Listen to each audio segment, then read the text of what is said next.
And joining us now for a little prelude to the big rally is Trump 2020 spokesperson, Kayleigh Mcenany. Hey, Kayleigh, great to have you with us. Hey, great to join you, John. As always, I saw you in the crowd yesterday, and I was excited to see you there. It's good to see a friendly face. Well, these tall, dark, and handsome guys, it's tough to miss them Exactly. in the crowd, especially when they weigh in at a stealth 275. And that's because I'm sitting here eating Al's Meats and Cheeses. Al's Meats and Cheeses. You're with Al Letizio. You're with Uncle Bruce Breton is with us. And I got to turn that mic on, I think, Al. And you're also with Fred Doucette. Give us a little taste of what we're going to experience tomorrow at the big rally in Manchester at SNHU Coliseum, Kayleigh. Yeah, a ton of excitement. The last time the president was at SNHU Arena was, I think, the night before or 2 nights before he became president. It was a packed rally, 12,000 people packing out the facility, and tomorrow will be no exception. It will be full. There will be people waiting outside. I was just outside the rally venue. There were people already camped out. Here we are, 30 hours beforehand, and there are people camped out. And the lady who was first in line, her name was Karen, and she is her first rally. She's first in line. Will be first to see the president. Well, now, how long has she been there? She got there, I believe she said this morning. So, she's been there. She will have been there 36 hours before the rally. And it was all women for Trump. The 6 people camped out were all women. I mean, you just think about this, Kayleigh. Camping out overnight. I know it's a beautiful night, but, it's also you're outside. You're in a tent or whatever they're sleeping under the stars, right in the cement there. And I was going to do my show out in front of there, but we decided, no, let's go to the comfy diner where we can talk to some people that come in. So that's where we'll be tomorrow. But, I mean, it's pretty amazing when you get people that camp out for 36 hours before a political – Al, have you ever seen that in your life? Well, I can tell you I don't think you'll find anybody camping out for Joe Biden out there right now. No. And those who are camping out for Bernie, I think, are there all the time anyway. But well, the Bernie people are already there camping out because some of them are homeless. In fact – Kayleigh, we were talking about when we were in New Hampshire. I was up here for a week before the New Hampshire primary, and I got here the Saturday before a week before the Tuesday, so I was here 9 days. And the first thing I did, I walked down to some park in Manchester, just taking a walk, and there was all these homeless people in a park, and you could see the boxes, and it's kind of sad. And there's one guy that had this huge handmade sign. Normally the signs are, I'll work for food or, homeless or give me money. This huge sign that it said, vote Bernie Sanders, we need free stuff. I thought that was the funniest sign from the homeless people. So, Kayleigh, at least there's tell us, honesty there. Honesty's the best policy from the homeless people. Kayleigh, tell us about the Trump 2020 plan in New Hampshire. You lost the state 2016, 2,700 votes. What is the plan to win it? Yeah, as you noted, it was a very slim margin. We want to win this state. That's why we're here already. We're very early in the election cycle.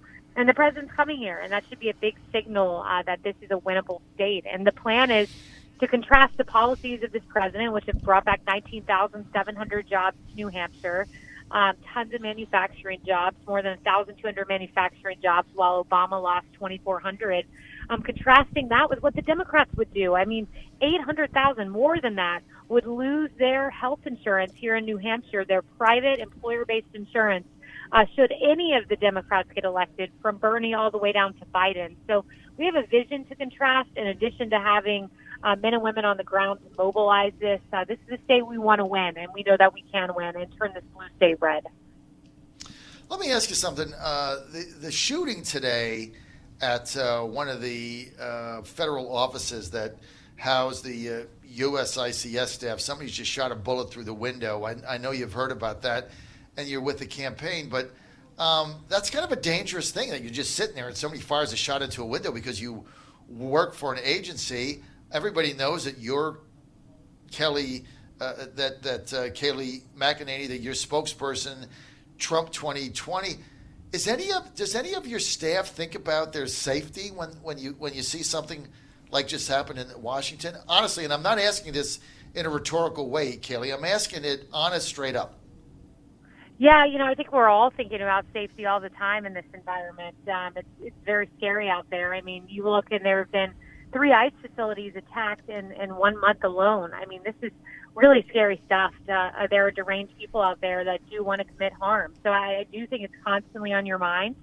And we've got to get to a place in this country where, we can be civil with one another and where this violence doesn't take hold, because we've seen it really happening on both sides with Bernie, that shooter who was a former Bernie volunteer. No one went out and blamed Bernie for that.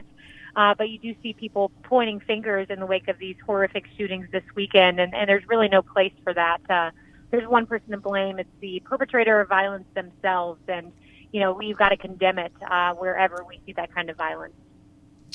So when yourself and your staff are going around, and you really have to take this shooting at the federal office here that somebody just shot a bullet through a window. I mean, you have to take this very seriously. And I know you've got some staff members. I mean, I saw them yesterday at the round table.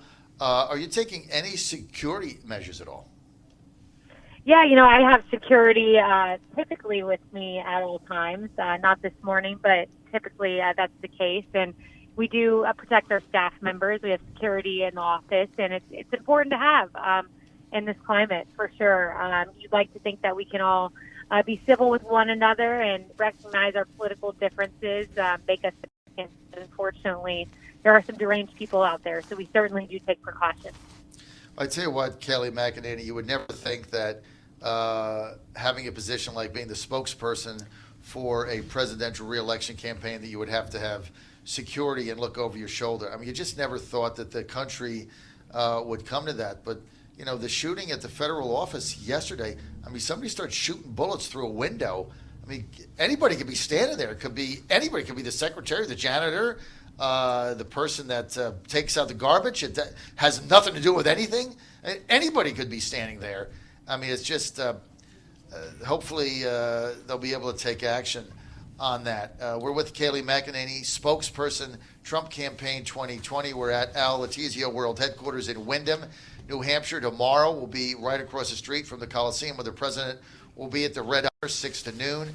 And we're also with Fred Doucette. Fred, House of Representatives member representing Salem in New Hampshire. He's a Republican. And, of course, cousin Brucey is with us. Bruce Breton, who is now looking fit and healthy, and you look fabulous. Kayleigh, the president's message tomorrow, he's coming into a state that is very much pro-guns, as I am.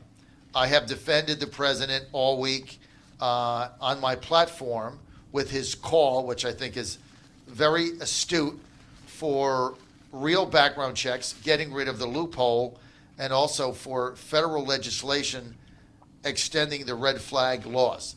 But he's coming into a very pro-gun state in New Hampshire. All of the local politicians who I've gotten on are opposed to the president's initiatives on laws and background checks. I, on the other hand, am not. I've defended him on it all week because I think, Kayleigh, it's the absolute right thing to do, and I think it's something we have to do. But is there going to be a message tomorrow in New Hampshire on that from the president? I don't want to get ahead of the president's speech, and we'll see if he decides to go into that issue at all. But look, he's been very clear. There are 2 things here. One, the Second Amendment must be protected. It's a bedrock principle in our Constitution, and it must be protected. And the Second Amendment makes us safer, having individuals who can come up against a shooter like the law-abiding individual in Sutherland Springs who was able to nullify that shooter, who's an NRA member, actually. But the second point is that we have to take reasonable measures where we see possible to stop deranged people from getting a gun. And these red flag laws are common sense. 81% of people articulate that they are going to commit an atrocity beforehand. They literally tell someone. So, yes, we should be able to take a weapon from that person. And the background checks, we'll see where the president ends up coming down on that. But he wants to make sure that anyone who does get a weapon does receive a background check. There are certain exceptions like private transfers within a family, but we'll see where the president comes down on that. But he wants to make change where he can while respecting the Second Amendment. The president's position yesterday with really tightening up what you call charge immigration laws, which are if you have a green card and you're in the United States and you're applying for an extension or permanent residency status, that we already have laws on the books that track this. But the president is saying, look, if you've come here and you've got a green card and you're a legal immigrant trying to get permanent status and you're on welfare or you're on food stamps or you're on some sort of government assistance, he's saying, look, I want to give relief to U.S. taxpayers. I don't want you paying for somebody that came here and can't support themselves. Now, obviously, there's a carve out if you're disabled and you come here and get disabled, things of that nature. But just for an able-bodied person, the Democrats going bananas over this, talking about tearing down the Statue of Liberty.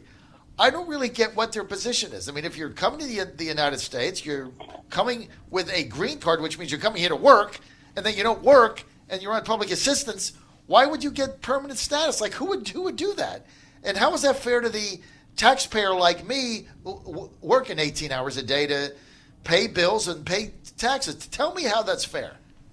Yeah, it's not fair at all. And that's why for decades, since the Immigration and Nationalities Act, it has been a bedrock principle that you cannot be a public charge. It's a ground of inadmissibility, meaning you're inadmissible from becoming a citizen of this country if you are a public charge. And now that is defined as taking a benefit for a year or more. We want people who want to come to this country and be self-sufficient. It's not acceptable to think that what's attracting people here is the notion that you can take from U.S. taxpayers and get, welfare programs. It's an unjust concept, and we want to make sure that we safeguard taxpayer dollars. It's something that I think Americans are very much on the side of President Trump on, and certainly immigration law is. As I said, it's been there for decades. Our country is the most generous and giving country, and we're the most generous and giving people in the world. We all descend from immigrants, or most of us descend from immigrants, so we understand what it's like to get a hand up. We're not people who look at the handout as the way of doing business.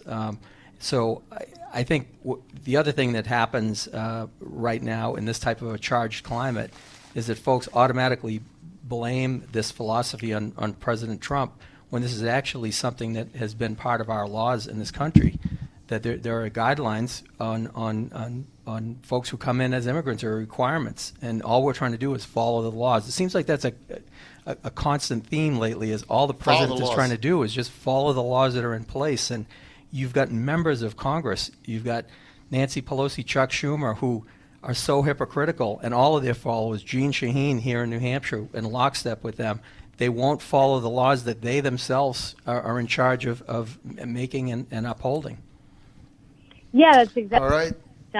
If you are a legal immigrant to this country, we want you here. Immigrants make us better. We are all immigrants to this country at one point or another. But you have to come in the right way. You have to cross the border lawfully. You can't take advantage of U.S. taxpayer dollars. And that's why the policies of President Trump are those of safety and security over lawlessness and open borders, which is exactly what the Democrats are offering. All right, Kayleigh Mcenany, big rally tomorrow in Manchester. We love Kayleigh in New Hampshire, too. You love Kayleigh in New Hampshire? We just love Kayleigh in New Hampshire. I love you Al's guys. giving you the You're love. welcome here anytime, Kayleigh. I'll have to agree with him. The only time I used to watch CNN was you and Kayleigh, and of course when Corey was on.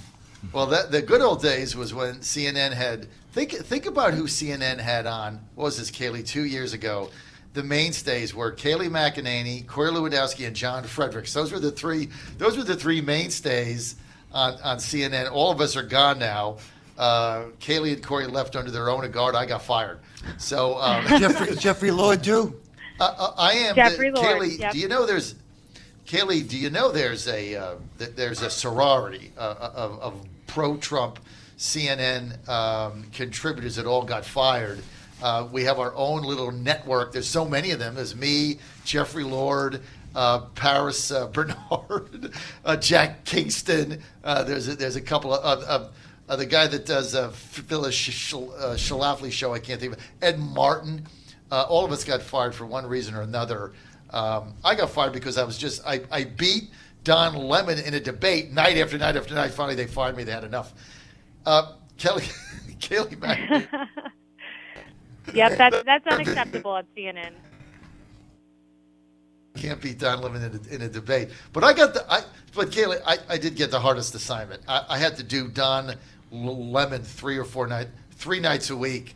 That was the toughest assignment. You have to admit, going out with him, not easy. Kayleigh, thanks for being with us. We look forward to seeing you at the rally tomorrow. Maybe we'll have you on. We'll be live at what diner is it, guys, tomorrow? Red Arrow. Red Arrow. Kayleigh, you got to come and check this out tomorrow. The Red Arrow Diner is right downtown Manchester. They're telling me this is the iconic diner of New Hampshire. And a little word of advice to John: you can't be trash talking the Red Sox before you go into that diner and have somebody handling your food.